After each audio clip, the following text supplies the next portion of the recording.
എല്ലാവർക്കും നമസ്കാരം.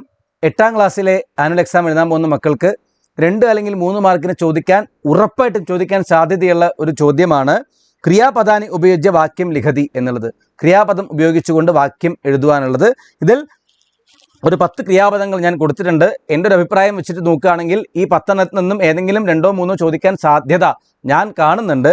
നമുക്ക് നോക്കാം. യാന്തി എന്ന് പറഞ്ഞാൽ എന്താ? അതിൻ്റെ മീനിങ് ഛാത്രാഹ ഗ്രന്ഥാലയം യാന്തി, കുട്ടികൾ ഗ്രന്ഥാലയത്തിലേക്ക് പോകുന്നു എന്നർത്ഥം. വിമുഞ്ചതി മോചിപ്പിക്കുക എന്നർത്ഥം. വിദ്യാർത്ഥി അലസതാം വിമുഞ്ചതി, വിദ്യാർത്ഥി അലസതയെ മടിയെ ഒഴിവാക്കുന്നു.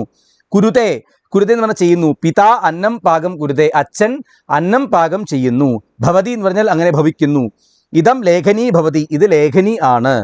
കഥ്യതേ എന്ന് പറഞ്ഞാൽ പറയപ്പെടുന്നു അല്ലെങ്കിൽ പറയുന്നു. ഗദ്യപദ്യമയം കാവ്യം ചമ്പുഹു ഇത് കഥ്യതേ, ഗദ്യപദ്യമയമായിട്ടുള്ള കാവ്യത്തെ ചമ്പു എന്ന് പറയുന്നു. പിബന്തി കുടിക്കുന്നു. പിപാസാകുലാഹ ജനാഹ ജലം പിബന്തി, പിപാസാകുലാഹ ദാഹമെടുത്ത ജനങ്ങൾ ജലം കുടിക്കുന്നു.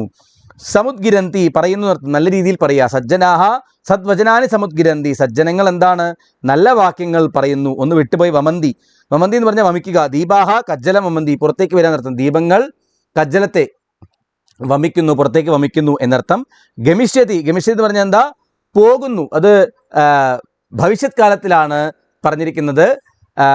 ഗമിഷ്യതി. രഹീമഹ സായം വിദ്യാലയാത് ഗൃഹം ഗമിഷ്യതി, രഹീം വൈകുന്നേരം വിദ്യാലയത്തിൽ നിന്നും വീട്ടിലേക്ക് പോകും. ബോധവ്യം ഛാത്രാണാം മുഖം കർമ്മ പഠനമേവ ഇത് ഛാത്രാണാം മുഖ്യം കർമ്മ പഠനമേവ ഇത് ബോധവ്യം. ബോധവ്യം എന്ന് പറഞ്ഞാൽ മനസ്സിലാക്കണം, ഉദ്ബോധനം വേണം. എന്താണ്? കുട്ടികളുടെ മുഖ്യമായിട്ടുള്ള കർമ്മം പഠനമാണ് എന്ന് ബോധവ്യം എന്ന് മനസ്സിലാക്കണം. അപ്പം ഇങ്ങനെ തീർച്ചയായിട്ടും ക്രിയാപദങ്ങളെ ഉപയോഗിച്ചുകൊണ്ട് വാക്യനിർമ്മാണം എന്നുള്ള ചോദ്യം 8ാം ക്ലാസ്സിലെ പരീക്ഷയ്ക്ക് ആനുവൽ എക്സാമിന് തീർച്ചയായിട്ടും മക്കളെ ചോദിക്കും. അപ്പോൾ കൃത്യമായിട്ട് ഇത് പഠിക്കുക.